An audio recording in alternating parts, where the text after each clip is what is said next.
All right, listen up. Listen up, gang. I know I say this every week, but this is one of the best episodes I've made so far. My buddy Randy, who used to live here. I worked with him for years, and he moved to Germany for a few years. Now he's back. My man brought his kids with him, who were raised in Germany. They sound like the Dudesons from Viva La Bam, and they are awesome folks. They do some cameos on here as well. So you're going to want to listen to this whole thing. It's entertaining to the finish, and when you think it's about over, there's another couple of rabbit holes to go. You won't be disappointed. So I hope you enjoy it. Listen up. Here's Randy and the Dudesons.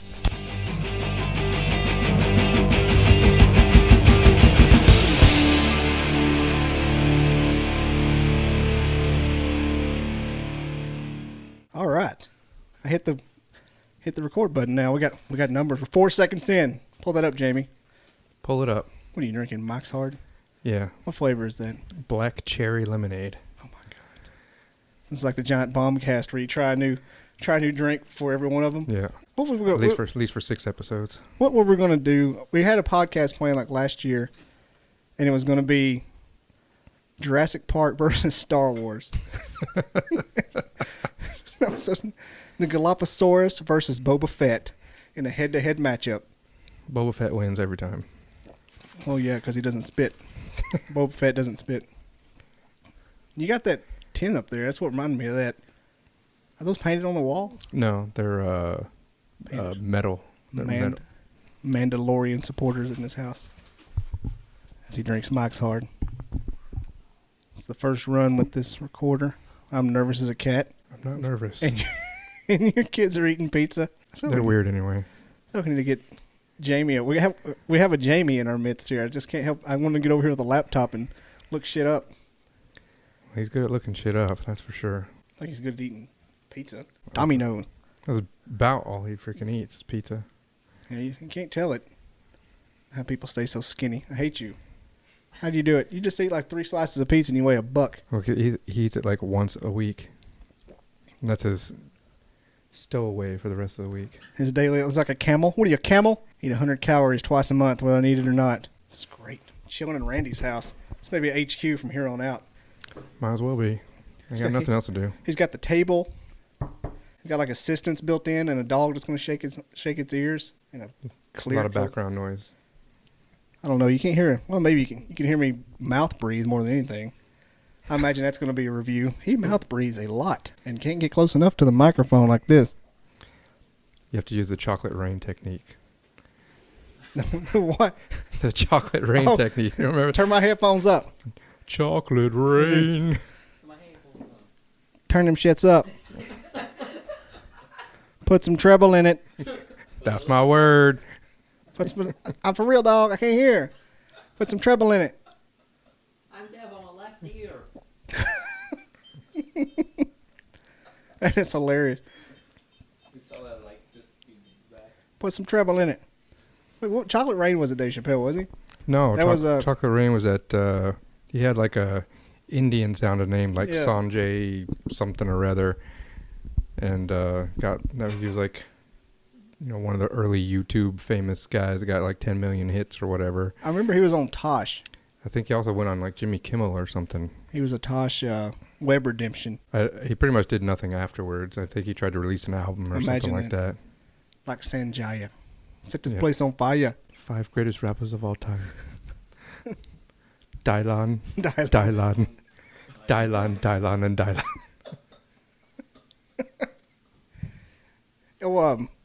Mike, the day whenever we a certain coworker of ours got busted for attempted murder, or a former coworker of ours, we'll just call her Susan, got taken to jail for attempted murder. The first thing Mike said was Dylan. That used to be like their inside joke. I said, "Oh, Dylan's going to jail for her." Last I heard, she was out on bail. I don't know if that's true. Oh my God! So, that's about as train wrecky as it gets. What a wasted future. She just got like a promotion or something too. She'd gotten moved up. She was. Last I heard, she was working somewhere over downtown or something like that. She got off the government titty, so to speak. Was working on the commercial side, and next thing you know, she's robbing and shooting. I thought she was like a lead. I thought she took I think she originally did, and then she took a position somewhere commercial. Somewhere. Well, she won't be needing that security clearance now. Won't have to carry that pesky badge around with her anymore. Maybe around her ankle. Yeah, and those two kids aren't going to have any trouble. That's for sure. That's a tragedy. Now it's not funny. Now I'm sad. You remind me of the victims, though. No, it's still funny. Jesus. Well, that was over Christmas, too. It's like, what? It's like, oh. People were calling me from Colorado, from Italy. Like, what'd you do? What happened? Robert sent me an email. He said, I didn't know it would be this soon, but I'd always had to send you an email. What the hell happened? He goes, I thought this might have been about a death. I didn't realize it would be her going to prison. Oh, we don't get sued for defamation, but I'm not sure you can at this point. No, that's all public record. We're off the hook. It was on AL Live. I was like, don't say that. Oh, people are mean. The comments, are you making an egg? Happy. That's keto AF. He is. Dude, those are homegrown eggs. Those are David Britton eggs there. No, those are actually Matt Shively eggs. Matt Shively eggs. Those eggs are perverts. Yes. No, Matt Shively, he's a pretty cool dude. He would say some things every once in a while. Like, whoa. Okay. He's a good dude. I like him, Matt Shively. I didn't mean that to say about it. Nothing specific. No one sat and said any more than we all have. Except for that one thing. That's weird. Anywho. Hey, I'm actually supposed to be getting some homegrown pork from him here. He's got a hog going to processing on Monday. Hey, if that group is the looking for all-stars, don't forget about the crackhead that's now on a Netflix special that used to be among them. Oh gosh, what was that called? The Food of Life or something? Golly, it's the one about all the ketogenic food. I got all bonered up for it because it was right in the middle of my kick. Dang, I can't remember. It's like life food or something.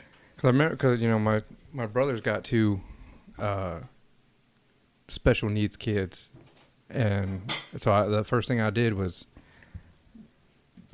send him that documentary, ask him to go ahead and check. God, what the hell was the name of it? I can't wait to get was back it, was on it like keto. The Magic Pill or something like that? Yeah, it was like.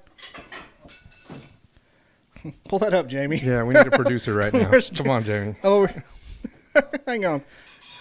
Looking at Google. This is what Bill Burber does. Looking at Google. I think it was called the Magic Pill. Yeah, it was something like that. And my brother does have. He's got a son that's just like that dude's son or daughter rather. So I thought for sure that would be something he'd want to try, but I could never get him to. You can pull that move those cables out of the way. Eating that homegrown egg, man. Gonna get me stirred up. That's my jam. As a matter of fact, speaking of that, I'm probably going to be taking Britain's. You can throw that bag on the floor. It's just one of those hippie bags they give you at Aldi. So he's trying to get rid of his laying hens. I'm probably going to take those. We gonna order you a coop off Amazon? I don't know. I was actually just talking to one of the ladies I bowl with. She said that she's got plans for a coop that she built that it's like a elevated, so you can stand and just walk in and change all their bedding or whatever it is you need to do. And there's like a box on the side so you can collect the eggs and all that. She showed me some pictures of it. I'll probably try to do something like that. I'm not handy at all, so I don't know how well that's going to go. When I get on that kick, I get on Amazon, put 2 or 3 in a cart. Yeah. Because that's generally what I tend to do. Because all you need is a space about the size of this half of this table and like a dog pen. Yeah, hers didn't look that big. No, it was more tall than it was wide. So especially for 5. And I'm only taking a couple of them, so you need I think it's like 10 square feet per chicken, in the run. I used to be a farmer. That's all I have to say about that. And speaking of, I don't know, have you gone down the rabbit hole at all of smart home devices? Smart home? Yeah. So that's just Simply Safe. So it's in the ring. That's my new. It's been my new kick lately, and especially once I started talking to this guy at work, and right now I'm in the process of trying to upgrade them all, but you have to pretty much have to sit there and lay out a plan of your entire house and say, okay, well, I've got this many bulbs, I've got this many switches, because you have to decide up front if you're going to invest in bulbs or switches. Is that like Alexa? Well, Alexa's the hub. Alexa is what controls everything. Okay, I was thinking like for some reason I went straight with Simply Safe and Ring doorbell. Well, no, I haven't looked into that at all. Well, I got a Ring doorbell, and my floodlight over my garage is a Ring floodlight with a camera, but both of them can be controlled through Alexa as well. So if I have an Amazon Fire Stick hooked up to my television, somebody rings the doorbell, I can say, Alexa, show me who's at the door, and then she'll bring it up on screen on the That stuff used to take a mile of wires to do that. No, absolutely not. Now it just takes, now you stick it. Absolutely not. It's just everything's, right now the issue I'm having is electrical. I don't know if you noticed on the way in, but I've got a few switches hanging out of the wall currently. Well, you live in a Brady Bunch house. Well, there is that. That was the first thing I thought when I first bought this house. When I rolled up and I said, hell, this looks like the Brady Bunch bungalow. It looks like, I swear to God, it looked like I was walking into a house in Southern California. So we're going to do a podcast. It was like we're at a real comedian's house. Yeah. There's nothing fancy about this place, but I've always enjoyed it from the moment I walked in. Oh, so. Yeah. I like how you built in pergola. Yeah. You have ivy everywhere. You can eat a chip. No chips. What? Is that a dog hair? Find a dog hair on the microphone? Eat it. Eat it. Eat it. Young Jamie was going to eat the dog hair. I don't know. Your dog may get mad if you smell my dog hair on the microphone.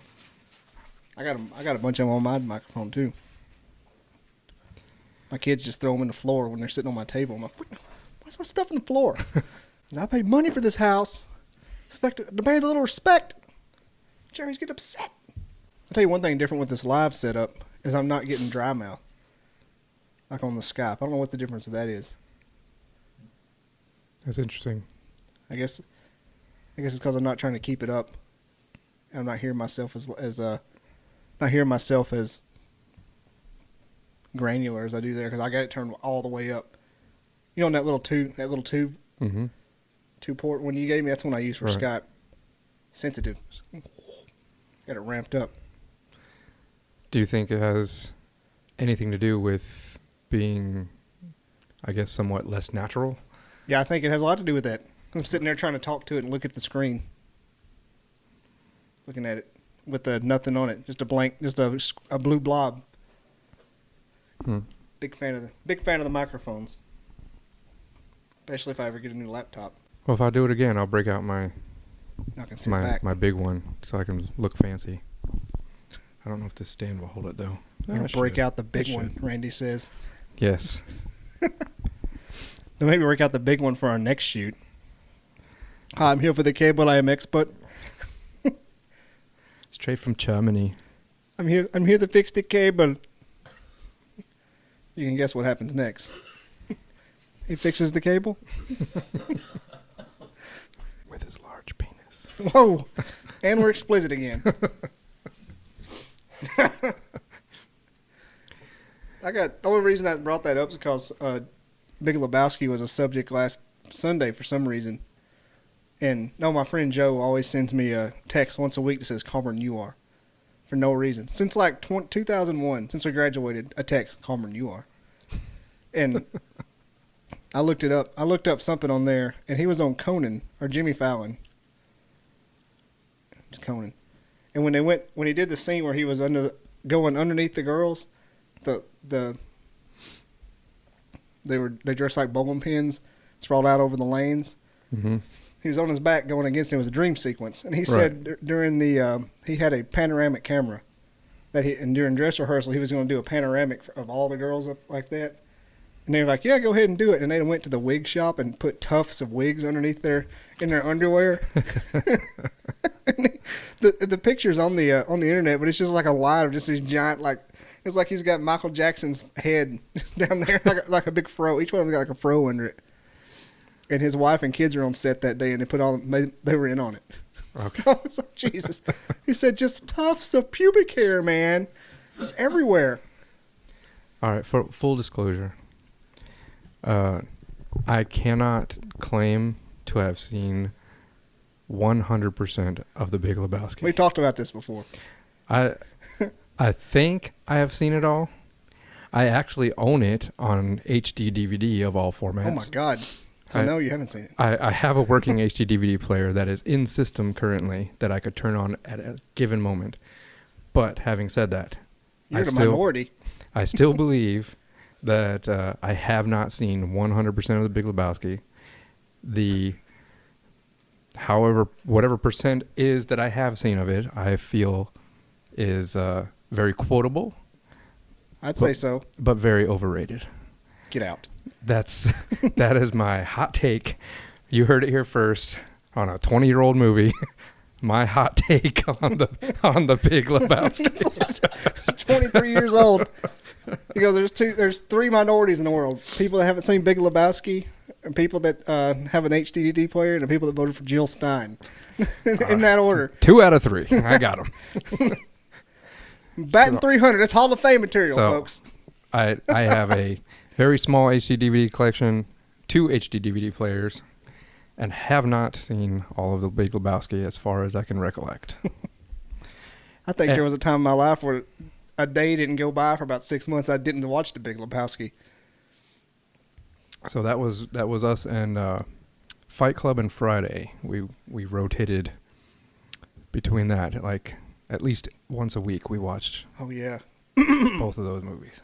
See, I didn't see Fight Club until I was graduated high school. I didn't see it till like 2001.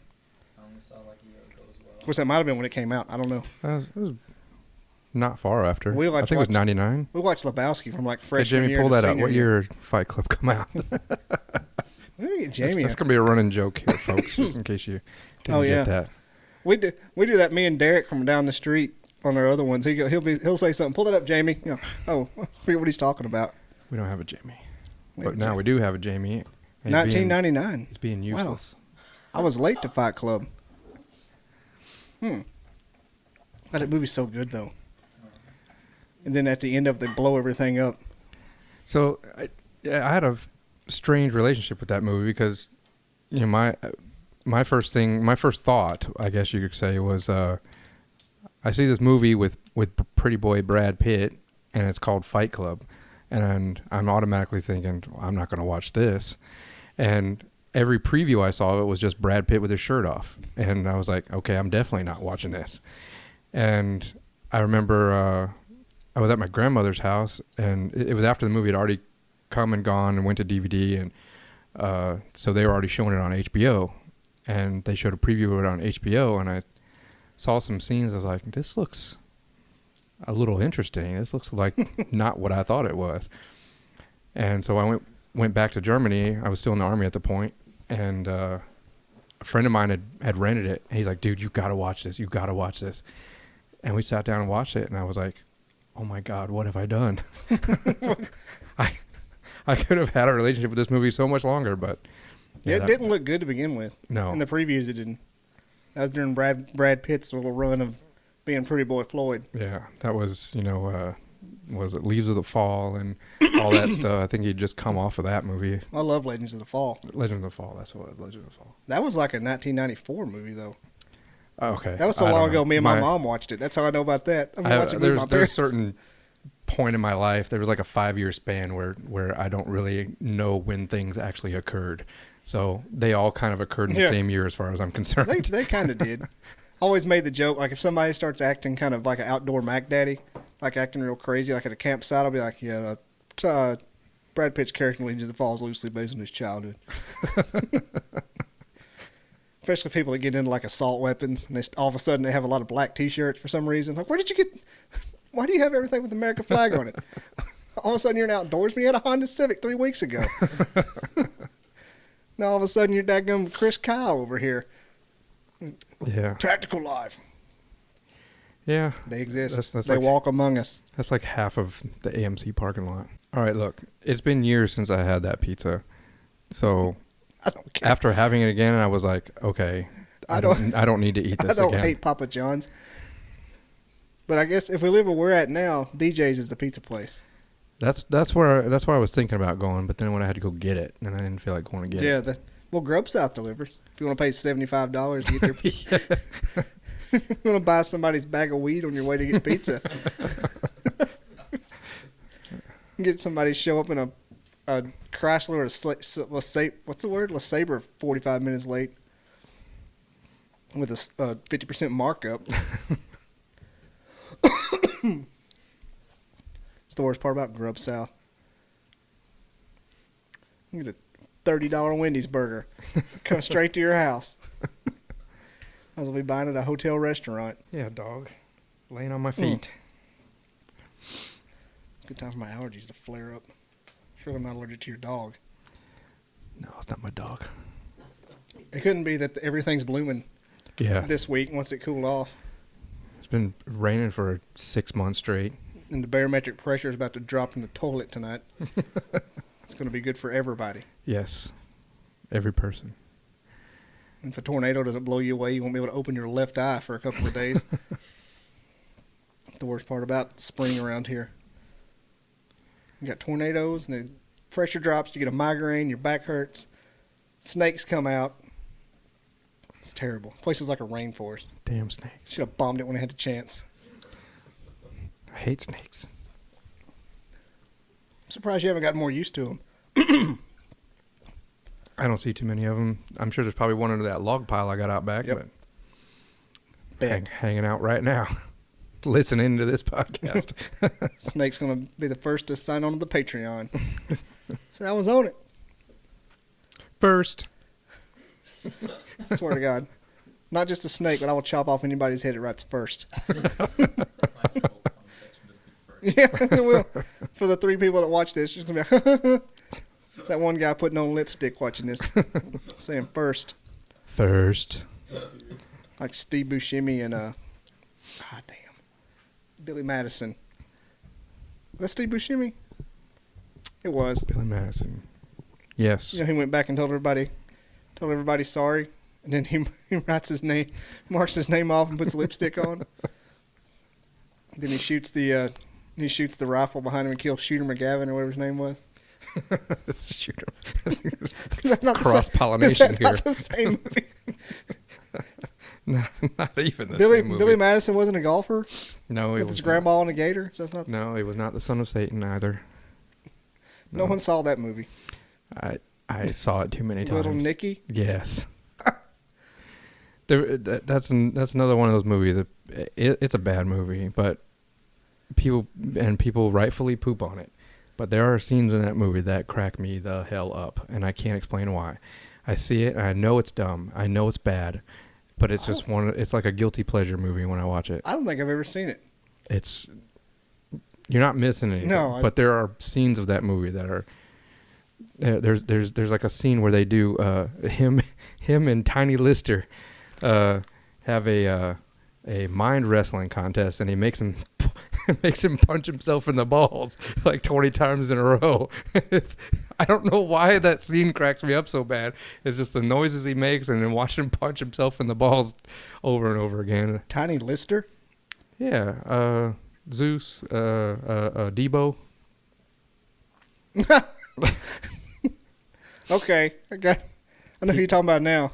So Debo is his brother. He is also the son of Satan. And whenever he walks in the room, he says, "Hey, you want to mind wrestle?" And then he says, "No, I think I'm gonna." He's like, "No, you're gonna mind wrestle me." And then he starts telepathically telling him shit, talking shit, and then makes him start punching himself in the balls and do stupid stuff. I didn't realize he was on that. Yeah. Like I said, it's a bad movie. I know it's a bad movie. I cop to that. That's my probably that's one of my guilty pleasure movies, I guess. Didn't you say one time you started your own fight club? We did. It was after the Fight Club. I thought that was you. I knew 2 people that did. Scenarios. Way too many people. So, me and my friend, we talked about it all the time, and at first it just started as like just drunken shit talking, and it was like we should do it. And one night, I don't remember what it was. we were talking, and I said, look, if we're going to do it, then I'm not going to initiate it. It's not going to come off right if we just stand in front of each other and say, okay, let's start fighting, because we're both just going to stand there and look at each other. I said, whenever you feel like doing it, when we're leaving the club, just get my attention and punch me in the face. And in public, no less. So one night we're all walking out, and he said, hey, Randy. I turned around. He gave me enough. I mean, it wasn't like a sucker punch. It was like enough time for me to register what was happening, and then bam, punch in the face. What was that thought before you did punch you? Oh, damn, it's happening. It wasn't oh shit. It was like holy shit. I didn't think he was gonna do it, but then he did it, and I was like, all right, this is happening. It's on. And so we rumbled, and then after a while, it was like,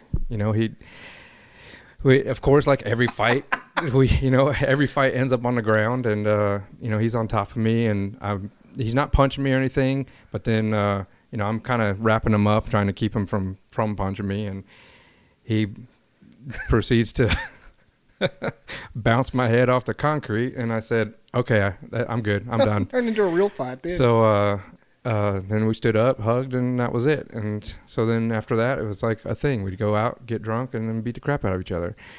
We started incorporating some other guys in the barracks, and some guys would be like, hey, we were also pretty heavy drinkers at the time, so he would say, people would come to us and say, hey, can we go out, hang out with you guys this weekend? Like, yeah, sure, but you gotta join Fight Club, and and they're like, what are you talking about? I was like, well, if you're coming out tonight, then you're gonna fight. This is while you're in the military. Yeah, back when you're in the Army. Yeah, that's even better. And I have a verifiable incident where I did get my ass kicked one night, and the next morning I didn't realize it, but the next morning I woke up, I had a big old shiner, and I was like, oh shit. So when I went out to formation the next morning, I stayed in the back of the formation trying to stay away from everybody. And then the first sergeant, I guess, obviously saw it, and he came over to me and pulled me aside, and he said, is this something I'm going to have to hear about from the MPs later? And I said, no, First Sergeant. And he said, is this something that I'm going to hear about from anybody in the future?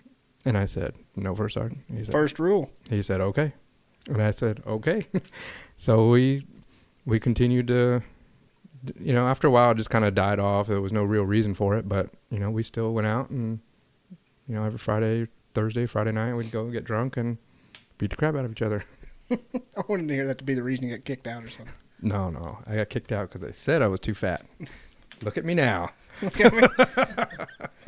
Proving them right. One raspberry Mike's Hard lemonade at a time. That's right. They said, I thought you just got out, like after 4 years. No. So there was a moment in time where I had to cut weight to get in to begin with. I've always been slightly rotund for my size, and I cut weight to get in, and then so after I got in, you work out and stuff like that, so you actually put on muscle, which actually put me over the weight limit. And then I got deployed for a while, and while I was on deployment, I did a lot of shift work and didn't do a lot of PT like I was supposed to. So I put on a lot of extra weight. Working night shift doesn't help at all. Yeah, a lot of weight I shouldn't have put on. And so when I got back to my unit, I took a PT test and did not pass PT test. And they after you do a PT test, they also weigh you in. And with me failing and also being overweight, they put me on the overweight program. And according to Army standards, you have to, once you're on the overweight program, they do a body mass index. Oh, God. But they do it with a tape measure. So they tape around your gut and they tape around your neck, and then they determine what your percentage of body fat is. That's the in-depth one there. That's granular. Yeah. You can't get away from that. Well, poop your way out of the BMI test. I've always had love handles. So even while my neck was shrinking, my love handles were still pretty huge. Yeah, they don't go anywhere. So they kept, even when I got underweight, I think my weight limit was 160 something, and I got down to 150 something, but they said, no, you have to tape off of the program. And, I was passing my PT test and flying colors. I think the minimum was 180, and I was getting like a 240 out of 300. And, that's middle of the pack. And so it wasn't like I was barely passing my PT test. I was going out there, I was passing fine. But with me being on the overweight program, it eliminated me from promotions, and it flagged me from all types of deployments, everything. I couldn't do anything until I got off that program. And then there was a general that came in, and General Ham came in, and yeah, ironic. General Ham came in, and he said that any soldier that was currently on the overweight program was to be chaptered out of the Army. So there was a few of us in my unit that had to get out because of it.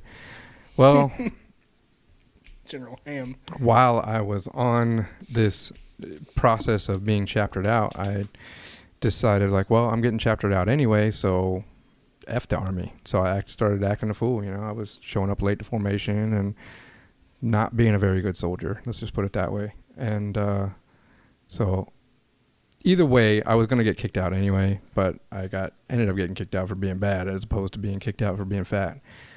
So that has also hindered my career.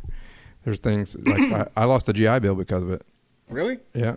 I had a general under honorable conditions was my discharge. And you can only use your GI Bill under honorable conditions. So yeah, I lost my GI Bill. At the time, I didn't really think much of it. I was like, GI Bill, who cares about that?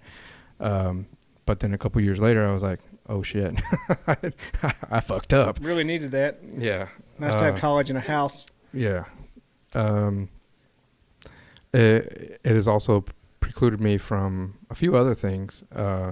If it was not for the fact that I had been deployed during a UN mission, which gives you a medal for expeditionary accomplishment or whatever. It's an expeditionary medal is what it's called. And if not for that, I wouldn't have even been able to get the government job that I got. I was going to say, you got the award for 5 years service. I didn't think you were dishonorably discharged. Well, I didn't get dishonorable. I got just general. General and honorable conditions is what my statement says. And, I never, I've known a lot of guys that have always stated that they always try to make excuses for why they got kicked out and say, well, my commander didn't like me or my first sergeant thought I was a dick or whatever the case may be. And the bottom line was I was an idiot. I was already getting chaptered out, so I was just like, F it. Who cares? I'm getting kicked out anyway. You lived your best life for a couple months. Yeah. So it was my own dumb fault, and I paid for it, and I'm still kind of paying for it. There's a lot of, even like all the certification courses that I could have gotten paid for by the GI Bill. I can't. I got to pay out of pocket for all of them. I was fortunate going overseas, being able to get some of them paid by the U.S. Army, but yeah. Anyway, that's that in a nutshell. Is that why you don't have CCNA?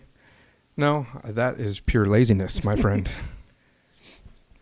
It's not hard to let anybody do it nowadays. No, I did the boot camp when I was overseas, and I've studied materials and things like that. It's twofold. Part of it's laziness, and part of it is also not being in an environment where I'm going to use it to be able to have any type of practical use for it.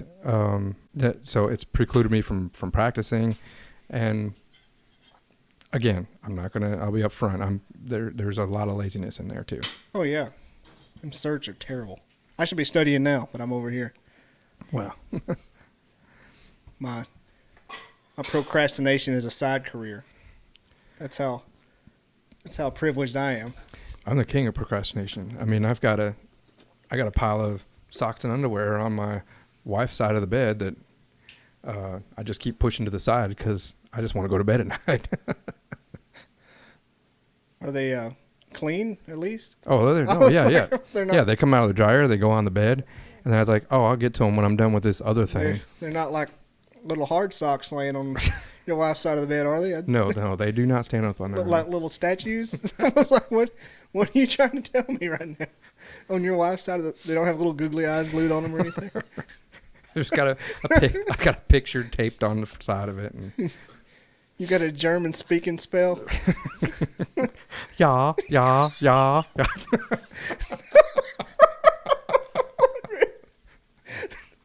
Scheiße!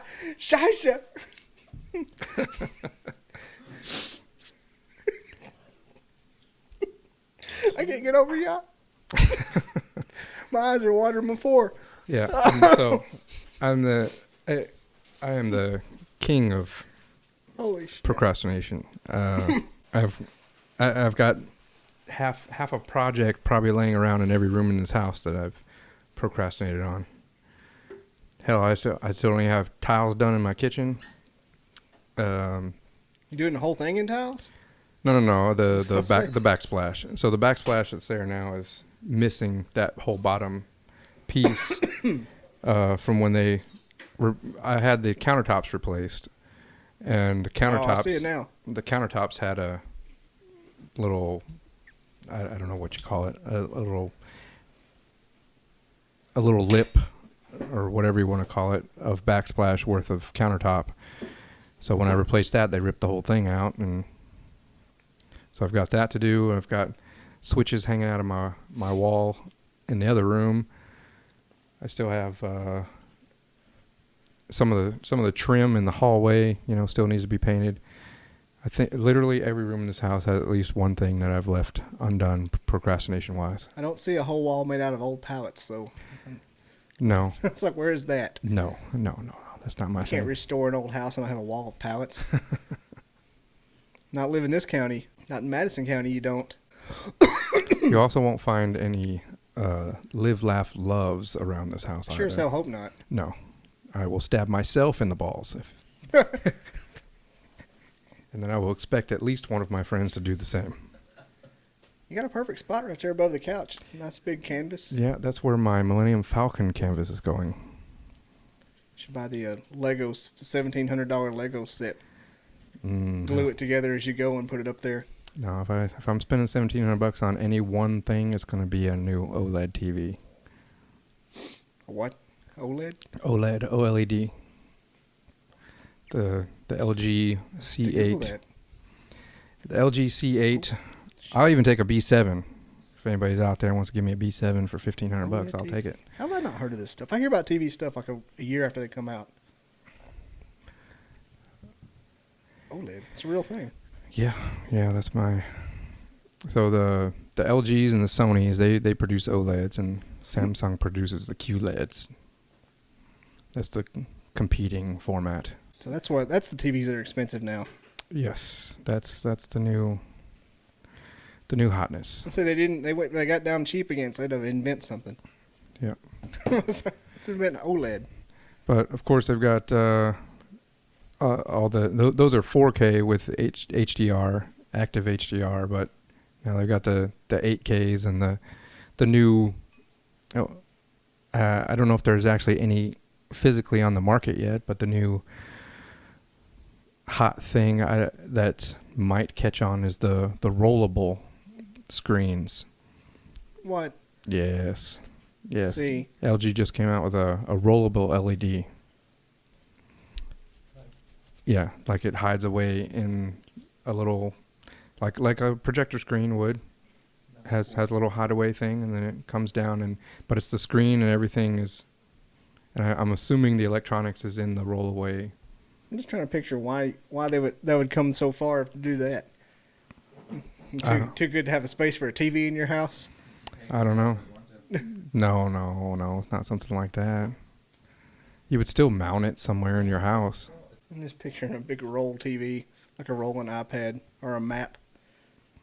Yeah, it was pretty wild when I saw it. Like I said, I don't know how big the actual housing is that keeps everything in it, because whenever they go to those trade shows, everything is always hidden within some type of fancy structure. So it makes it look like that it's just coming up out of your fireplace or whatever. So who knows? Maybe the housing for it is gigantic and it's not even really worthwhile. But thanks to Jamie for pulling that up. Yeah, useless Jamie. You got a again. nosebleed? What happened? So he's always been relatively susceptible to nosebleeds. And yeah, I'm sure the people here probably want to hear all about Jamie's nosebleed. My kids get them at least once a month. She used to get the sneezing and all of a sudden nosebleed overnight. What in the world? He gets them about once a week. They can stay on a mattress right now because the nosebleed, middle of the night, didn't realize it. Yeah, you've got to go and like change out your bed sheets. Man, that's a rolling TV. Why though? It looks like it's in like a small box that it goes out into it. Yeah. Like I remember the first time I saw it, it was it went down into like a big cabinet looking thing. So I don't know how.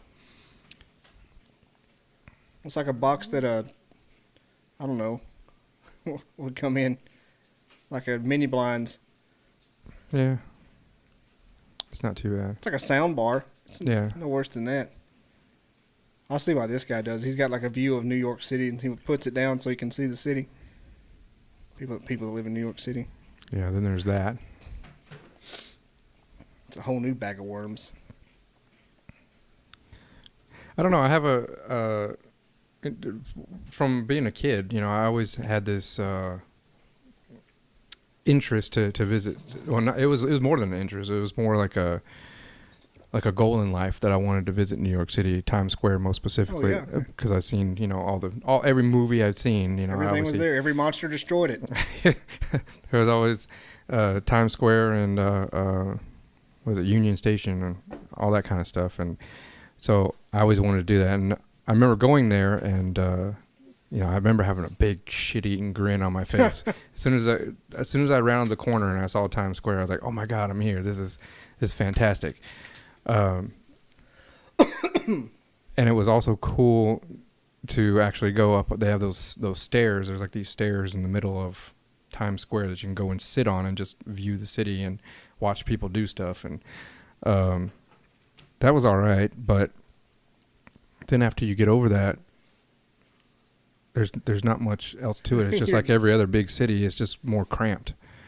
So I was a little disappointed with that aspect of it. But then if you go out to, I guess what they call the Village or whatever, if you go out to, I forget the name of that area where all the hipsters are taking over now. They're calling it gentrified now. Yeah, so they actually said that Brooklyn is starting to become gentrified. That's what I was thinking, man. That's what I've heard. No, there's another area. Gosh, man, I can't remember. Queens? I don't know. I've never been there. No, I don't know. Not the Bronx. Wasn't those places. Cardi B still lives there. But you know, we walked the Brooklyn Bridge and got over to the Brooklyn side from Manhattan, and that is a pretty breathtaking, awe-inspiring type, you know, view and stuff.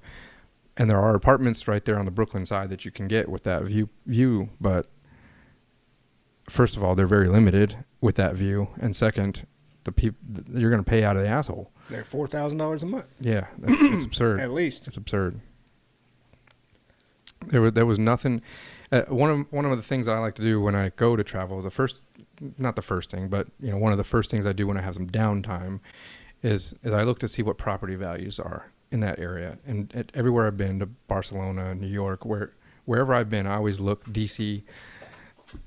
I look to see, you know, what are people paying for this area and what are you getting for your money.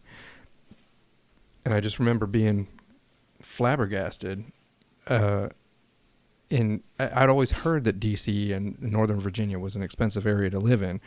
But then when you look to live in downtown DC in a tiny townhome, you're looking at $1 million.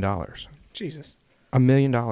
And I mean, it's nothing. I mean, these are Cracker Jack box townhomes.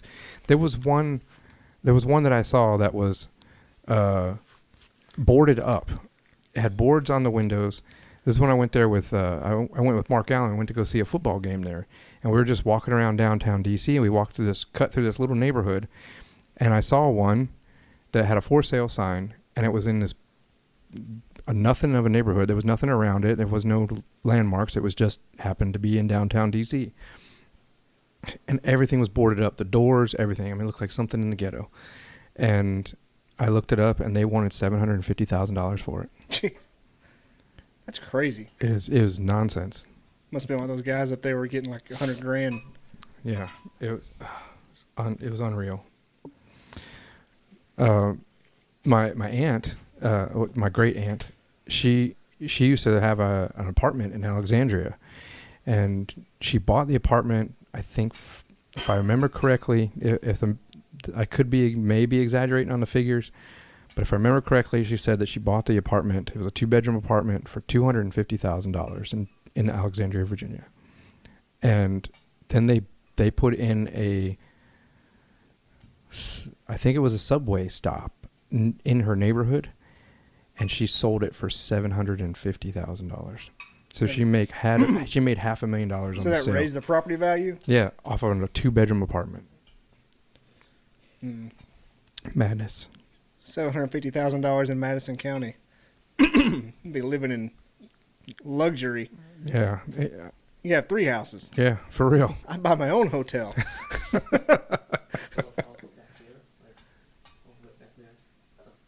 Oh, yeah. You're talking about over in... just across the street. Yeah, Riverside, Mount Shoot, Carmel. they're probably even that big. They're probably even that expensive over there. No. Those are probably like $350, $400.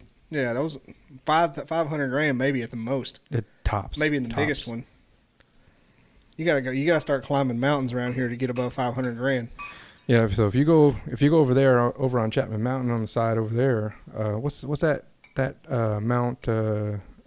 What's that area? No. No, on the side of the mountain. On the side of the mountain. Those are more expensive. It's something estates. Yeah. Over there. Those start getting up in the $500,000 to $1 million.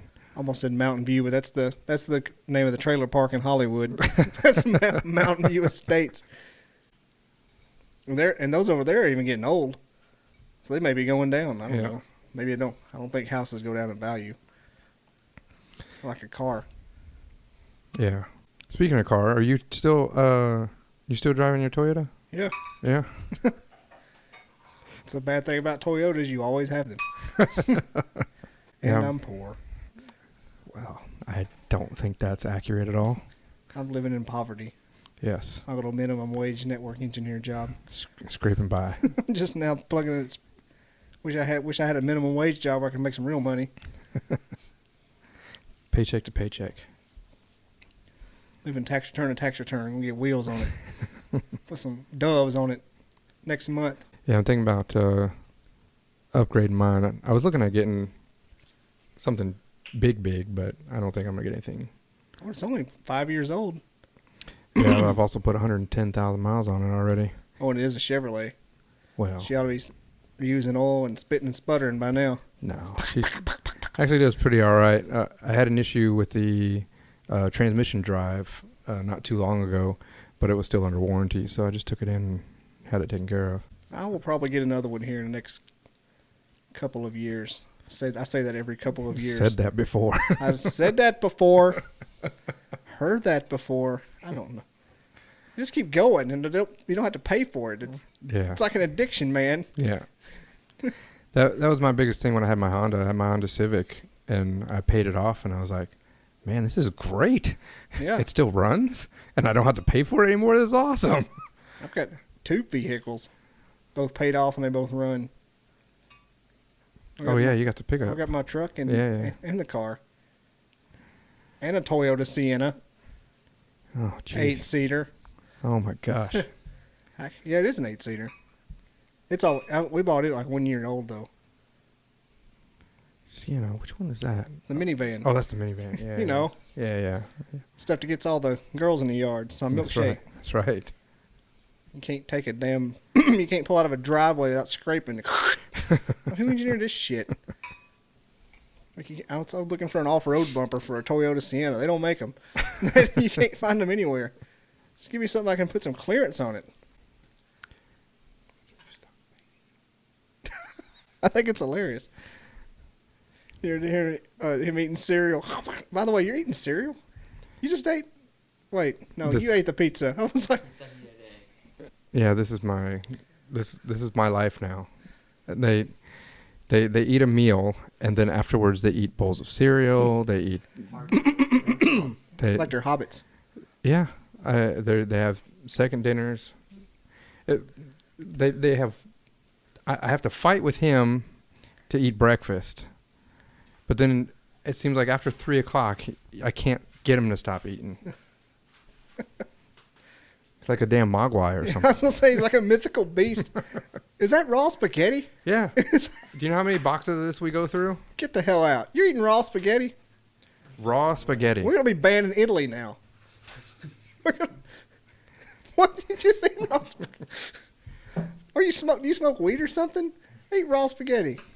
We're like the lame version of Girls Gone Wild. We're banned in 47 countries. For the wrong reasons. And you keep getting them in the mail and charged even though you canceled. For some reason. Charging $37.50 to my account. Thought I canceled. I haven't even seen a single titty yet. How do you eat raw spaghetti? What's it even taste like? Good. Besides raw spaghetti. No, it tastes like box. You want to taste? No, I don't. No, they have... I'm tasting raw spaghetti. Yeah, that's what I asked. This kid is eating raw... Y'all been in Europe too damn long. You know we cook this. We have a restaurant literally called Nothing But Noodles. You can just go and say, give me some noodles. No, it's not. No, because that is not how you have noodles. I feel like as an American, stupid American, I should not have to explain to you how to eat noodles. You've been in Europe. It's awful. I know. I told you. Whole grain noodles, put those on. The whole grain noodles are even worse. Yeah. Look, I had some in Germany that were good. That's why I asked for them. But here, this took a turn for the worse. This is going for all the camera. This is awful. I'm eating raw. I gotta say these are pretty bad. Yeah, they are. You better finish. So You ain't got- just to be of note, our producer is terrible. Jamie, he eats terrible food. He has a terrible diet, and he pulls up nothing for us to fact check. I don't even have my phone. You know, I wondered what the subject of this podcast would be. I didn't know raw noodles. Jamie eats raw noodles would be one. These suck. See, I thought maybe they dissolved. No, they don't even lose their hardness. No.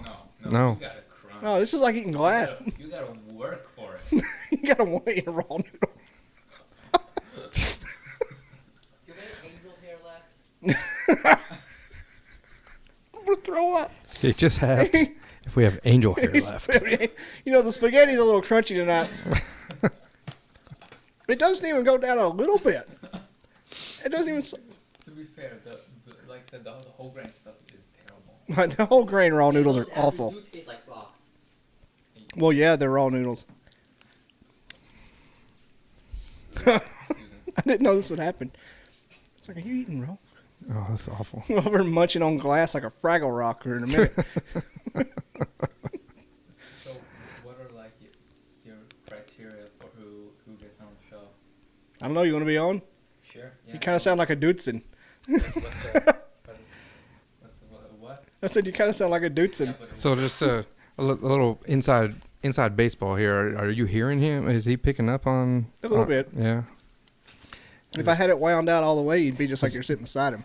I just feel like it would be kind of weird where it's like a disembodied voice that you're replying to. No, no, yeah, I'm trying to I get my don't voice up so know. that there's enough there to know that somebody's there. Who's he talking to? Yes, teacher. but what does that mean? Thing that you're calling it? No, they're Swedish guys from, I don't know what show they were on. They were on like every MTV show, like Jackass and Viva La Bam. They came in from Sweden whenever they run out of stuff to do, and they would like do stunts and stuff. They were blonde-headed. I think they had mullets, and they would crash into things with skateboards. And one time, everybody went to Sweden, and Dudesons were there, like, yeah, Dudesons. Like, yeah, and I throw themselves out a window. You know what I'm talking about, don't you? No, I didn't. From Jackasses. That was beyond my time. And remember when it all expanded? They had that like renegade Wild Boys. Yeah. That was God, that dude. Always had. Somebody's yelling at me right now. It's been 20 years. The guy that always shirtless holding a rattlesnake. They had Wild Boys. They had Wild Boys was that was Steve-O and Disco guy, right?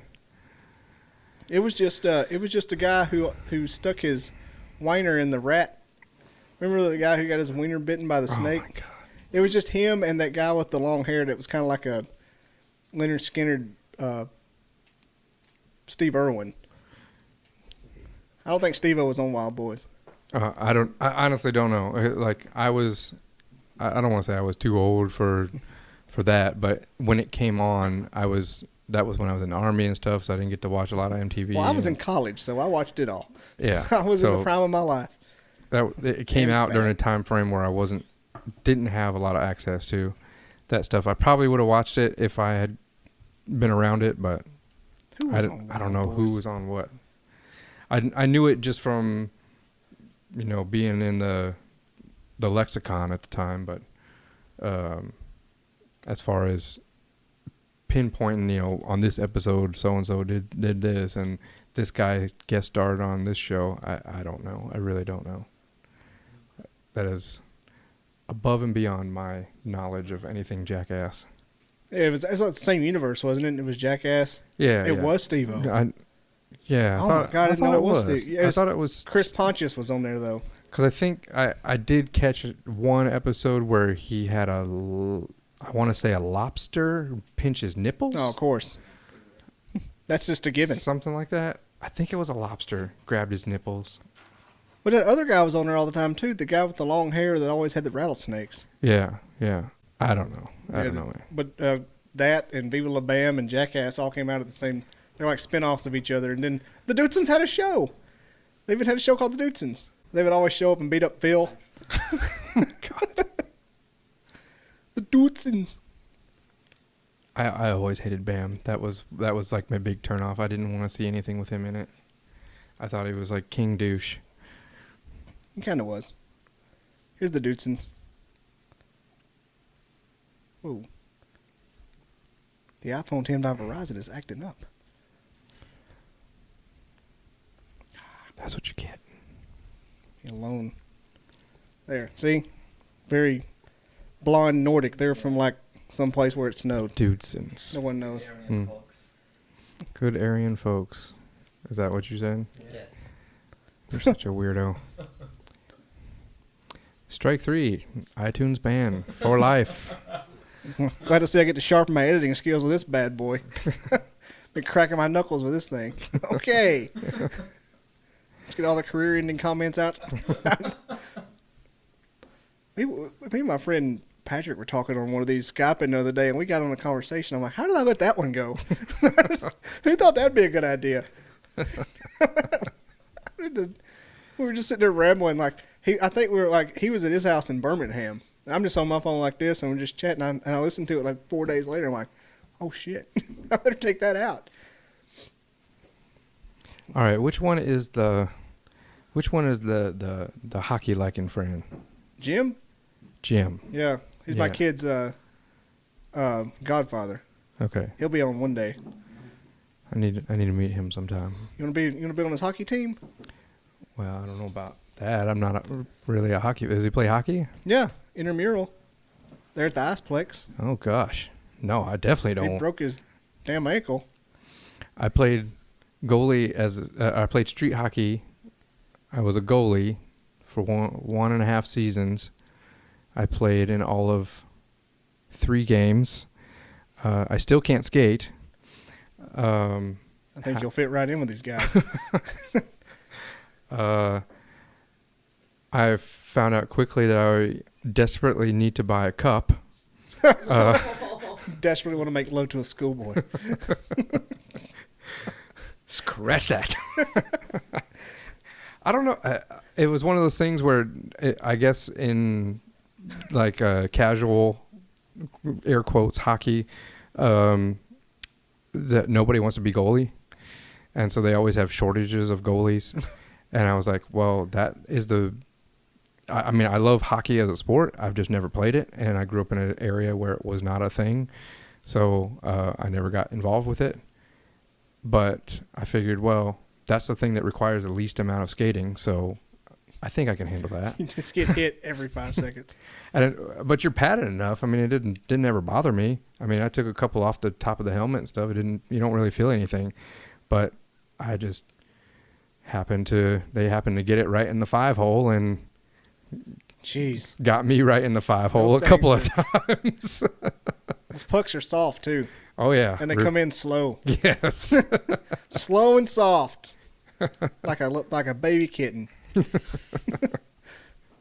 like a hand-tossed kitten. Yeah, that's how sweet. I mean, I like being out there. It was fun, but yeah, I can't skate, and I'm no good. So if I could skate a little better, it probably would have helped. But if anybody puts even just like a slight hip movement of a deke, then I was out of my fucking skates in a heartbeat. I'm done. I'll tell you what you will like. If the intramural skating's slow, it's just a bunch of dudes our age, just up to like 60. I think there's some that are older. But then you got, like we always talk about, the subculture, the people who really thought that they should have been in a hockey league. They spend an hour taping their stick at the beginning of every match. And it's like, ahead of you, shoot. I'm like, oh my God, I would be out of that so quick. Oof. And they had one like Hope Solo chick in there, one girl in the league, and she was just like the meanest one. Of course, because they got something to prove. Yeah. She had short hair, like she should have been a cop. Nothing against female hockey players, because the U.S. female hockey team has been killing. Yeah, did they win? Yeah. They against Russia or something. They kill everybody. I'm just saying that generally in those types of scenarios where you've got the token woman, she feels like she's got to be more intense too. Oh, and that one they had was loud. You knew where she was at all times. You don't know her number, but you know where she's at. Yes. She's the one like skating backwards, looking like Ben Stiller from Heavyweights. What are you doing? Yeah, She's like one of the ones that got in a fight that year. Like, how are you gonna get a fight at the Iceplex? Take off, hoser, dude. I'm eating popcorn. My kids are here. There's 5 people in the stands right now. My kids 4 are of here. them are my family. We're going to Applebee's when this is done. You're invited, Karen. What are you doing? Yeah, that subculture thing, I don't get that, man. I mean, there's people like that in every sport, every aspect of just about everything. I mean, even in bowling, there's these guys out there that they act like that they're about to go on the PBA tour next week. I'm like, come on, guy, you got a 200 average, and you have won 0 tournaments. You have won nay tournaments. You are not going anywhere. You can always tell the subculture guys because they have a T-shirt related to some event. Yes. Like, how did you get invited? Yes. Why? Yes. Yes. Always bowling has a lot of them. Bowling and golf, tennis.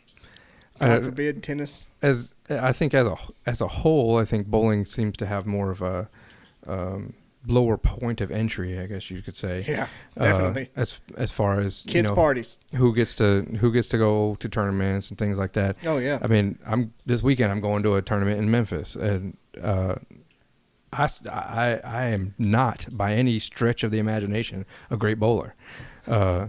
I'm decent. I'm fundamentally sound. That's about where it stops.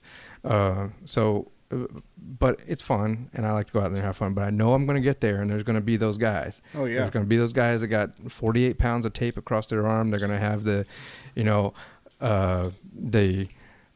military Wisconsin Invitational shirt on, and and they're gonna have that pants up to their belly button that doesn't have the belt. Yeah, and then they're going to be complaining about the guy who lets his bowling towel touch his ball on the rack.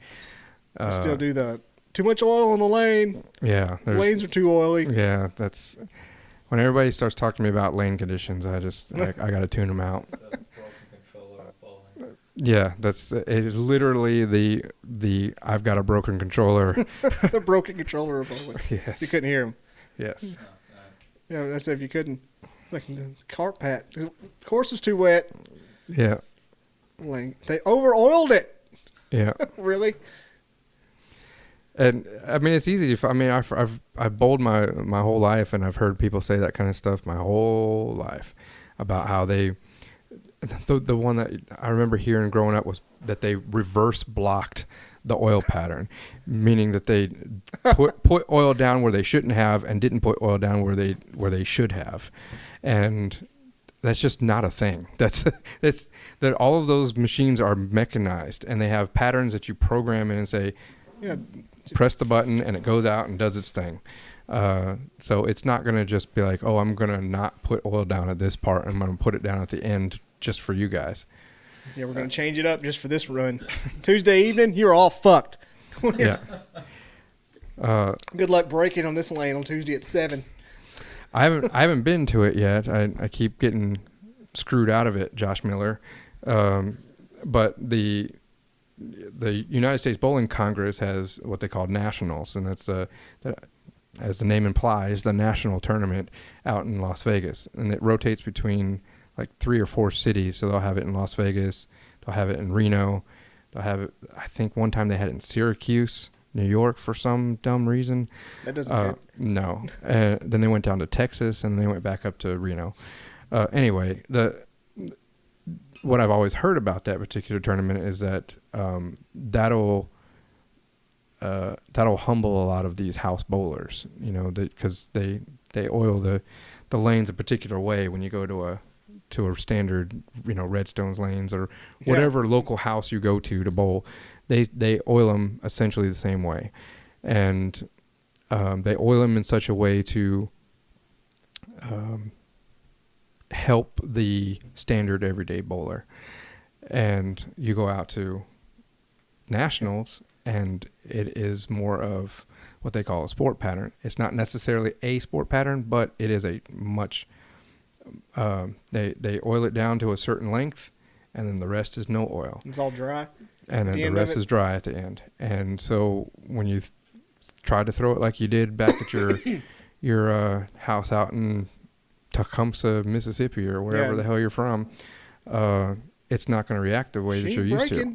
And you're going to hear all they reverse blocked it, and there's too much oil out there, and there's too little oil out there. There was sun in my eye. The wind got in it. The whole thing. And I'm curious. I'm curious to try it, because even when I throw shots out here, I recognize that was not a good shot. I got away with it because of the oil pattern. Can you bowl as a civilian, as the nationals? Yeah. Anybody can bowl in the national civilian, tournament. somebody who's not in the. Yeah, and anybody can sign up. They have certain silly rules to try to garner more money because it's have to pay to get in the tournament, and so to garner more people to get into it, they say that you have to sign up for every event, singles, doubles, teams, and you have to bring a full team when you come. And now they've even made it where you have to bring a team and a sister team, so that they get that money coming in. So. To answer your question, yes, anybody can go bowl in this. I was going to say nationals sounds like it'd be like 8 dudes. Yeah, anybody that holds an average from league. It's not like national rodeo. No. I think it's national tournament because anybody from the nation can come. And yeah, it's I've never been. My grandfather used to go all the time. I'd like to go at some point in my career. One of these days. Let me talk this real quick. So I've got the Dudesons here. Noodle time. I got Jamie. Jamie's on the mic. He's placed. After a bathroom break, all hell has broken loose here in the studio. Yeah. Everybody's got a handful of raw noodles. They're good. You put raw. See, this is offensive. These ones are better. You can't really offend white people, but raw noodles. Now I know what it feels like to be oppressed. They're good. I'm going to eat it raw. See, you can't have nothing nice. They're large elbows. You Europeans have ruined our healthcare system. You brought your cow pasture kicking around thing over here. Football. Can't even pronounce it right. football. Now you're eating raw. Oh, God. Raw macaroni. It's large elbows. It's not macaroni. That's macaroni.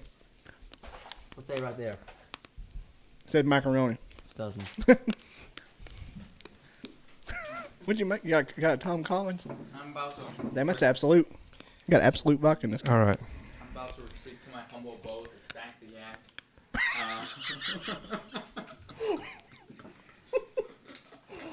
So this is what I deal with on Wait. a regular basis. He just said.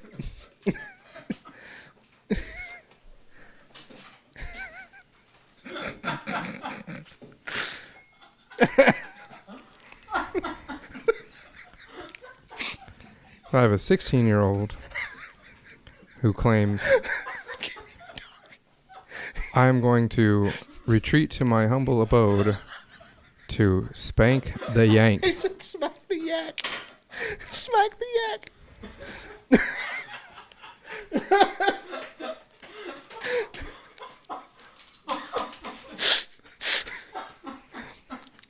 This is the last time I take a bathroom break in the middle of a podcast.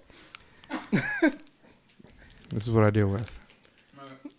Hit me up for that episode you're doing with me. That's 100% confirmed now. Yeah, the Dudesons are going to be on the Bobby Dizzle Podcast.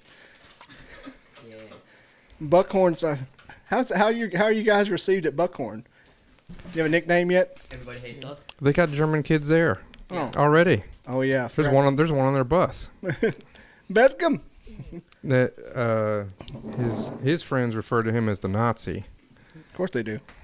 You're their leader. They think I'm a god. Just how they know you. White devil, white devil. And quit say, Ocha! I don't even know what happened. I wonder who's going to be on the show next. We have a winner. They speak what you do. You speak what you throw it.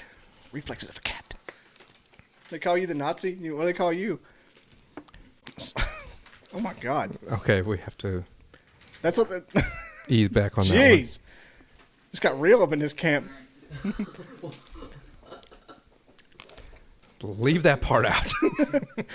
Jesus. Realistically speaking, that's still pretty tame. Well, Well, depends on who. Nathan does. who's Nathan? Other German dude. Oh. German guy named Nathan. He's not actually. Sounds made up.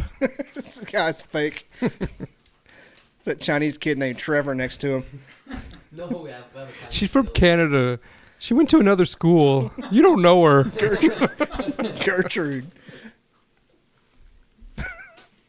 What in the hell? I'm still on Smack the Yak. Oh. I can't believe he said that. Look, you've got some organic water and a bag of chips. Just tap water. Still organic. No, it's not even organic. It's inorganic. Does not contain carbon. Well, let's hope not. Oh gosh. Except CO2. Anywho, Okay. See, Luke? Stay in school and can... so gas tax. How about that? I feel like I'm on the Big Lebowski right now. This is what the girlfriend's lost her toe. It is not fair. Give us the money, we take the hostage. Gas tax. Yeah, screw that. Yeah. We got a state that won't get a lottery, that won't legalize marijuana, so they're going to tax gas. Hate Republicans. Now it's 45 cents. I say 45 that. cents a gallon. No. Yeah, I know. You do say that. I say that. I vote straight ticket, but I hate them. Screwing everything up. You bring up a good point with the marijuana. So And you part of the problem. Well, if the other bunch went trying to take my damn guns, Well, you don't. vote third party. There, yeah. There's write-in options. We have other options. I voted Gary Johnson. Yeah.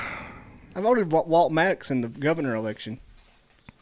Gary Johnson wasn't the best representative for our cause. It was all we had. You might be tempted to vote a little Democrat if they quit just like, if it wasn't just like, take all the money and eat the rich. I'm like, whoa. Yeah, Whoa. I can't. I'm going to go ahead and side with my money on this one. You're greedy. No, I just want to eat and have plenty of toilet paper, not live under communism. So, and the problem with the right, the Republicans, whatever you want to call them, is that they get us with, or they try to get us on board with, well, we're not going to raise your taxes, or we may even cut your taxes. But then they do stuff like this, and because they can't do anything to raise it otherwise. They get us on the consumption side. So if they can't get you coming, they get you going. They're going to get their money one way or the other, and that's the main issue. And something I tried to convey to your Mexican friend was you used to live with him. Yeah, he was your life partner. He was not. He was not. You like to comb. He would wax your little bald head, and he would comb his Troy Polamalu ponytail. Oh my goodness! Looking like Avatar. No. Looking like he was on Pandora with the Navi people. The Navi. God. I'm just picturing him. The things you do, the sacrifices. I'm just you picturing make. him putting that ponytail on that that flying velociraptor thing. Come here. No. Shh. No. Will not hurt. The state of Alabama collected $11 billion in taxes last year. Yeah, it's gone. $11 billion. And it's gone. $500 million of that was collected from gasoline. And that's not even counting commercial vehicles. That is standard gasoline tax was $477 million. Where is it? Where did it go? And if they can't manage $477 million, what do they think is going to happen? And that $477 million was a 9% increase over the previous year. So they're going to raise it again over the next 3 years, and we're just supposed to be okay with that. And that's the reason they call it the special session. It makes me wonder if somebody not going to sue over it or something like that. It's that's just kind of the thing that gets stuck in my craw about the whole argument of left versus right, because the left, like you said, is they're taking up this, along with their identity politics, they're taking up all of this mantle of eat the rich and eat the rich. Thank you. If you make money, then you're supposed to give it to me attitude.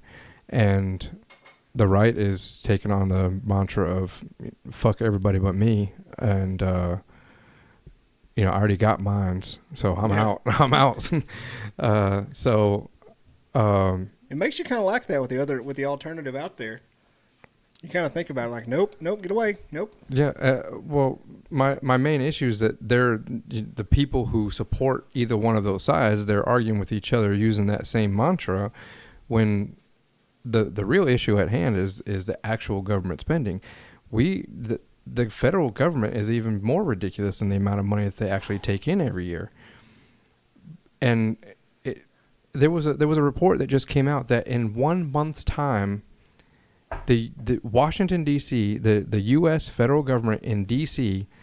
spent $4 million on lobster tail. What? In 1 month.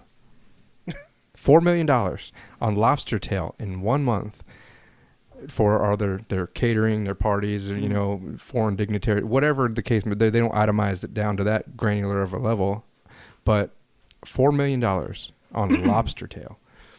So it's not that nobody's, certain people are not paying their fair share. It's the share that's being paid is being spent frivolously. I swear, if Ocasio-Cortez got one piece of a lobster, I'm going to be pissed off. Well, that clown, she's up there talking about how, she's the voice of the people, but then as soon as there's a dissenting voice, then it's, Yeah. oh, you shut up. I'm the boss now. And she literally said, if you are saying anything against this, you're just out there shouting in the cheap seats. Yeah, that's like that Joseph Stalin shit there. And I just... The first time somebody said something. As soon as I can't remember the quote now, but there was a quote I saw where somebody said something about how there's people out there who are shocked by this supposed. I think I posted that. It might have been. It might have been. First time an authoritative socialist gets in charge, and here's they turn into authoritative. Says someone who's never opened a history book before. Yeah, that one. That was great. That was perfect. It was an actual snapshot of her entire run, a short run that she's already had. There's some of it I understand where she's coming from to a certain degree, but I'm not going to vote for her. Obviously I'm not, because I'm not in her district or whatever, but if I were... Not yet. Yeah. Not till they gerrymander North Alabama. And what happened? Dog farted. Got a nice dog present there. I told Brandy, I said, most Democrat voters' hearts are in the right place. It's those eyed wide shut politicians that are the evil ones. It's the Democratic voters who don't understand economics all want to do good. Yeah. And why don't you want to pay for everybody? I don't know, because that's not how it works. Yeah.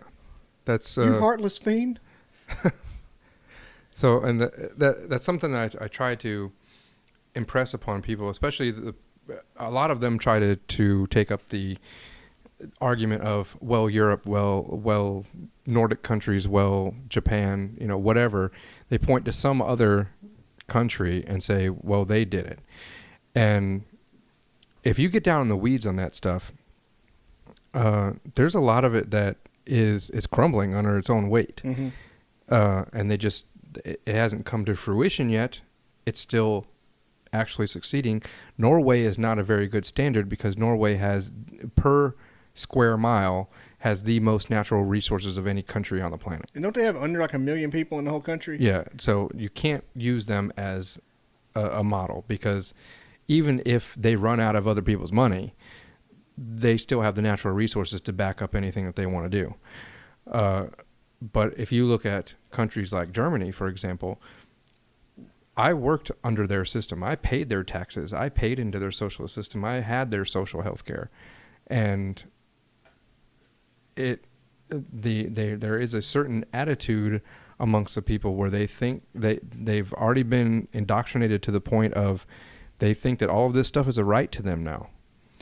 And so if any of this fails, it's going to be revolution. Yeah. And they really do. They really think that, well, where's the bread? I'm not worried about losing my job, because then the government's going to have to give me. It's always the government is going to have to give me. I was like, well, at a certain point, the government's not going to be able to give you anymore. It's going to run out. The moment that I realized that I needed to get out of that system was the moment that they took 52% of my paycheck. That's stupid. The moment I saw that, it didn't happen right away. 52. It was a creep up. And, as I became more successful, more money started to creep out of my check. And there was a time where I earned a Christmas bonus. And when I got that Christmas bonus, the government took 52% of my income. That's a revolution. And Jesus. From that moment on, I said, I've got to get out of this system. I can't do this anymore. And even the people who are of the more well off or whatever, they are given the option to opt out of all of those social programs. But you have to make a certain amount per year to be able to opt out of it. To get them, which doesn't make any sense. Those are the people that they should want to keep in the system. But those people, they know that those people, if we don't let them have other options, they're going to leave. Mm-hmm. So like New York.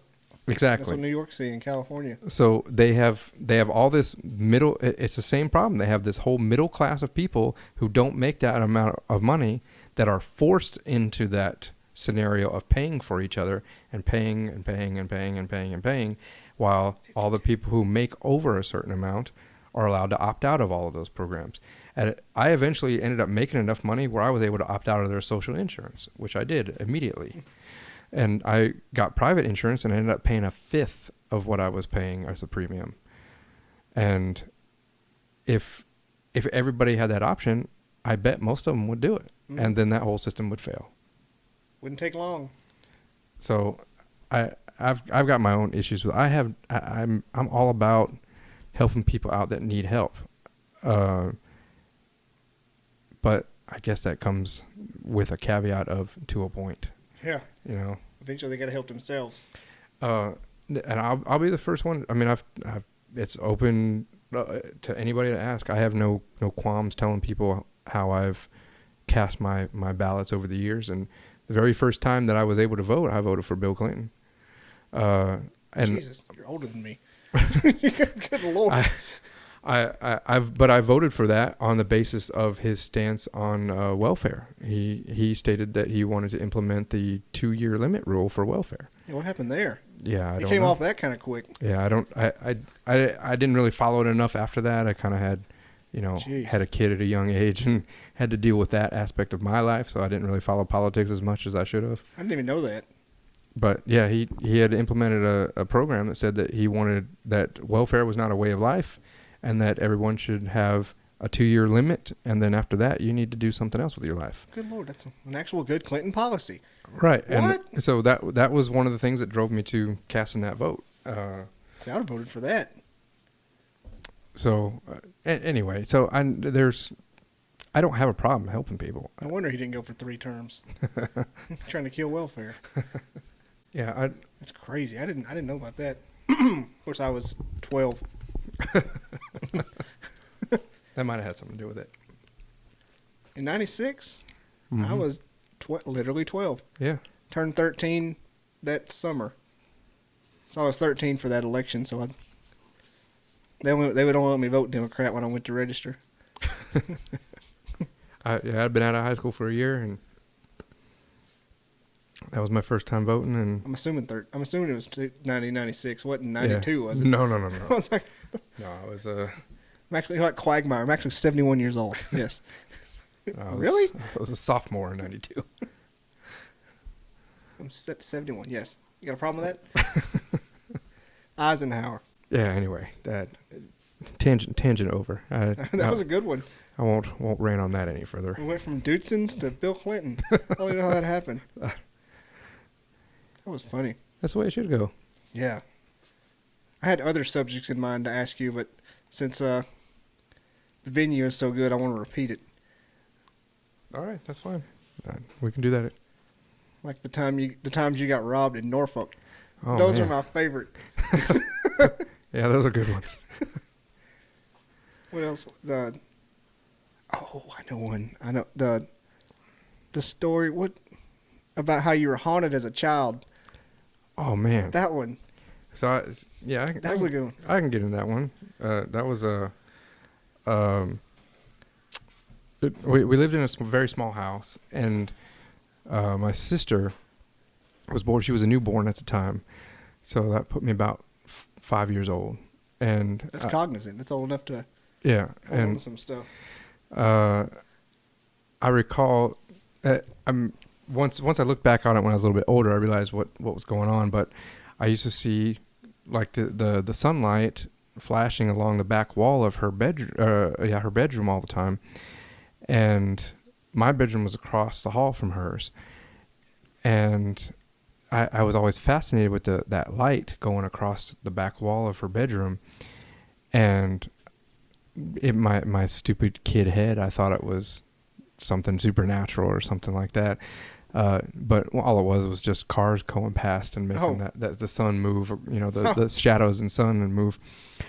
But the thing that always sticks out in my head that, like I said, it was my 5-year-old brain, so there's a lot of things that are not recalled properly.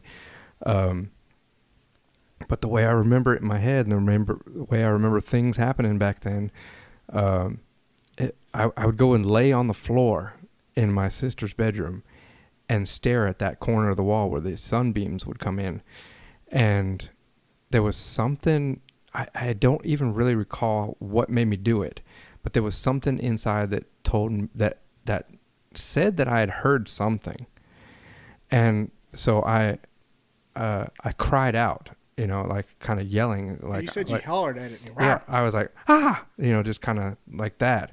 And in my head, I'm sure this probably never occurred this way, but in my 5-year-old brain and the way that my current 42-year-old brain recalls it is that I cried out, I yelled at the corner of this wall, and as opposed to it, having a quick echo back, it was almost like it went, I don't know how to describe it other than it went into the wall, and then within a few seconds, I got that same scream back as an echo. And like I said, I know it sounds nutty, and I'm sure, thinking about it logically, I'm sure that is not at all what happened.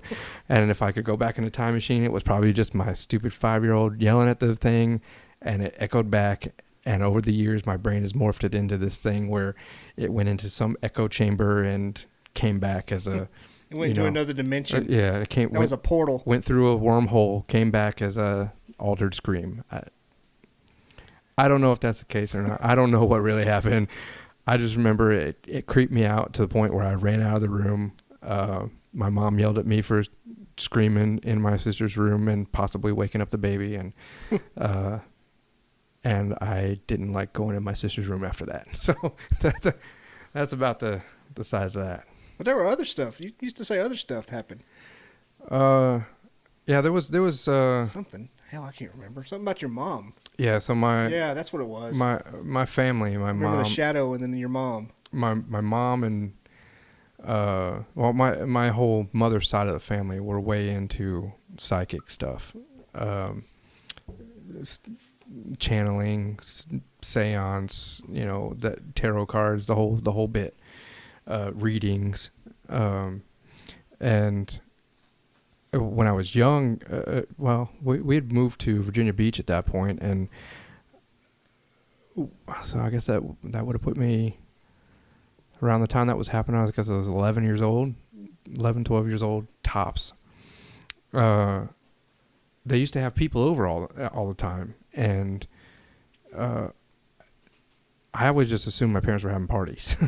But then they would always tell us we had to stay upstairs. We couldn't ever come downstairs. And one time I got tired of being relegated to upstairs all the time. Cause, to be frank, the reason I was tired of it is because the Nintendo was downstairs and I wanted to play Nintendo.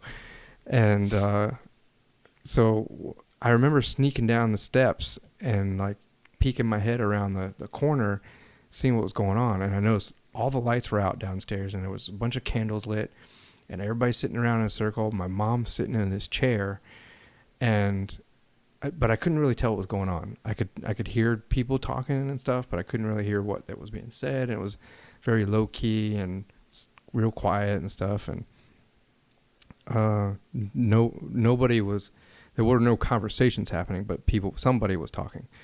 And then I kind of snuck downstairs, and my grandma came over, and she first started to kind of shuffle me back upstairs, but then I don't remember what it was, but there was something about where she was like, well, I think he's old enough, kind of thing. And shit. So God, I'm creepy now. Is that loud outside? So he's old enough for the ritual, Margaret. So she brought me down, and everybody's, they're just kind of sitting around, and some people are sitting, some people are standing. And I see my mom just sitting in this chair, and she looks strange, like very, very strange. And it was very dark, dimly lit and stuff. So it was really, you couldn't really make out a whole lot of stuff. But then as I got closer, I realized that her eyes were closed. And I was not allowed to approach my mom for some reason. They said, no, you need to stay back here. And then I remember somebody directing a question towards my mother. And then when she responded back, it was in a very strange voice. Jesus. And I was like, what is happening right now? And so then I was a little bit like, I remember asking my grandmother what's going on or something to that effect. And she's like, well, just go back upstairs and we'll talk about it later, kind of thing. And I went back upstairs, and so later it was either later that night or maybe the next day, something like that. They kind of had like this thing where they sat us down and they said, "Oh, by the way, we're into all these channeling seance stuff." And I was like, "Okay, well that's weird." And after we talked about it some more and kind of went over some things, and I won't get into the whole details of everything we went over, but they discussed it with us and kind of were like, it's a natural thing, that kind of thing. So they asked us, they said, do you guys think that you're mature enough to be a part of it, to see what we're doing down here and stuff? I'm like, yeah, I think. Hell yeah. I was like, yeah, I can handle it. And so the next time, whenever it was, maybe a month later or whatever, when they scheduled another one, they said that we could come down for it. So we went down, and they went through this. They did the whole thing. They turned all the lights off, and they had all these candles going, and people were sitting around, and they said, for the next however long it was, they said a few. It wasn't like incantations or anything like that, but it was just like, everybody needs to have their mind at ease, and everybody needs to be peaceful. And it wasn't crazy. You just got to. No, there was no like I summon Baphomet or nothing crazy like that. It was they were just like, everybody keep your mind at ease. We need to keep the energy low, and that kind of thing. Don't think about negative stuff. And I think it might have even been my grandfather actually talked the whole time, and he that part eludes me. I can't remember who it was, but there was somebody that was, for lack of a better term, the dungeon master of this whole thing, and summon the Demogorgon. So, so they're just. It was almost like what do you call those things? The regressive memory sessions or whatever. They were like, just think about a flowing river, and that kind of. Just everybody was supposed to think peaceful things and flowers and rainbows and unicorns and shit, and everybody else got their eyes closed, and I'm looking around. I'm like, what the hell is going on around here? My eyes. And my mom talked like Jeffrey Dahmer 10 minutes ago. And so everybody's, being all peaceful and relaxed and stuff. And then they said, okay, everybody, you can open your eyes now or whatever, just stay at peace. We're going to start the session now. And, we need silence and whatever. And this part I don't really recall. I just recall that my mother somebody was talking to her, whoever the dungeon master was talking to my mom, and was kind of doing the same thing. You're going down a river, you're doing this, whatever. And then she kind of like relaxed and slumped in a chair, and her eyes closed. And to me, she looked like somebody would pass out. She just kind of looked like she passed out. All her muscles went limp, that kind of thing. And then the dungeon master started talking again and started saying, asking for somebody in particular. I don't remember the name they used, but they kept asking, like, "Are you with us? Are you with us?" That kind of thing. And then I saw like my mom's body start shifting, and then I kind of perk up a little bit, like she was waking up or whatever you want to call it again. But then the whole time she still had her eyes closed. So then she started having mannerisms and movement as if she was awake, but her eyes were closed, and they were this person, whoever it was, I don't recall, was still talking, asking, are you with us? And saying they would say some other things, and they would say blah blah blah. Are you with us? Are you here with us? That kind of thing. And then finally, my mother or whomever responded, and it had this very froggy voice, and responded, "Yes, I'm here." And now, was it your mom's voice making a deep voice, or was it like unnoticeably another voice? It was noticeably different. It was like, "Yes, this is me." It was very raspy, very froggy sounding in comparison to my mother's voice. So like I mean, I don't want to really. I don't know how to get into the nuances of my beliefs as far as what happened that day or any other day for that matter. There's things that I know about that stuff now that I know is BS, and I know that there are people who go and do basically magic tricks, for all this kind of stuff. And knowing what I know about certain people, there's a lot of things that I question about what happened that night. But I was 11 years old. Yeah, it's very susceptible. And there was a room full of adults that were in on the same quote unquote joke that I was in on. So it was hard not to believe what was happening to me at the moment. And so I had this raspy voice saying, yes, I'm here. And then my mom looks at me again. Her eyes are closed the whole time, but she looks at me and says something to the effect of something like, and who is this? And this is somebody new, or something like that. I don't remember. Again, this is 30 years ago. So that would have ended it. I'm out. And I said, well, I'm Randy. And I said, I'm your son. And then I don't know how else to go about stating the course of action. So I'll just say, so my mom replied, I don't have a son.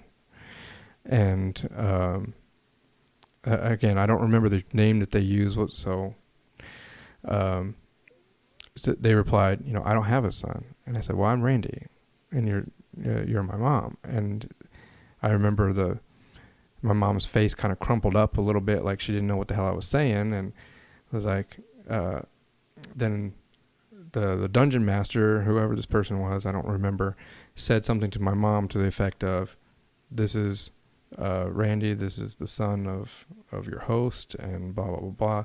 Like, almost like he was explaining it to the quote unquote spirit or whatever. And so he was, or she was like, oh, okay. Like I said, the mannerisms and things that they used were not normal. It was almost like, I don't know, I can't explain it. It was very forced and it was just abnormal movements and things. I can picture it almost like somebody wants you to act in a horror movie. Yeah, almost like in Men in Black, the bug guy that took over the dude's body and he was trying to walk and stuff. It was similar to that. That's what I'm picturing. And so it was like, oh, okay. Hector. So it was like feigning surprise, and so then she said, Edgar. Well, is there something you want from me? And I said, well, they just said that I could ask you questions. And they said, well, I'll answer if I can, or something like that. And I remember it was like, we were asking them dumb. Like, we're 11. My brother was 9. My sister like 7 or 6. Jeez. And I was thinking y'all were like 15, 20 years old. No. 9 and 7. And so, me as the older child, I was the leader, and so my brother and sister were kind of behind me, and they weren't really engaging. And so I was kind of asking everything, and it was all kind of just dumb questions. I don't even remember what we asked, but I remember the part that kind of shut the whole show down was we had recently had a dog stolen from us. And so I said, okay, well, this part. You told me this one. I said, I said, well, where's Lady Dog? And they kind of made a face and was like, who? And I said, repeated it again. I said, Lady Dog, where's our Lady Dog? Somebody stole her and we don't know where she is. And then, of course, that kind of hyped up my brother and sister. And I remember specifically my sister saying, it's like, yeah, where's Lady Dog? Where's Lady Dog? And I remember my mom like fidgeting around in the chair and like kind of just acting weird. And the dungeon master. Like I said, I don't know what this person is supposed to be called. I just keep saying dungeon master. Just picture him rolling the dice. The dungeon master says, I think you're upsetting the host with these questions, and it's causing issues or something to that effect. And then my grandmother came over and kind of shooed us off after that. So Stop asking questions that require answers, son. So I remember after that, I just kind of called BS on the whole thing because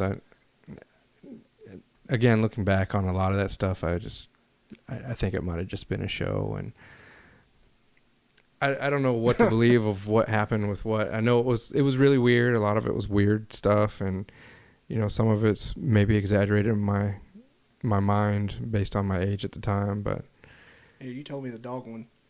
Yeah, I remember that one after you said it. Where's Lady Dog? Yeah, Lady Dog.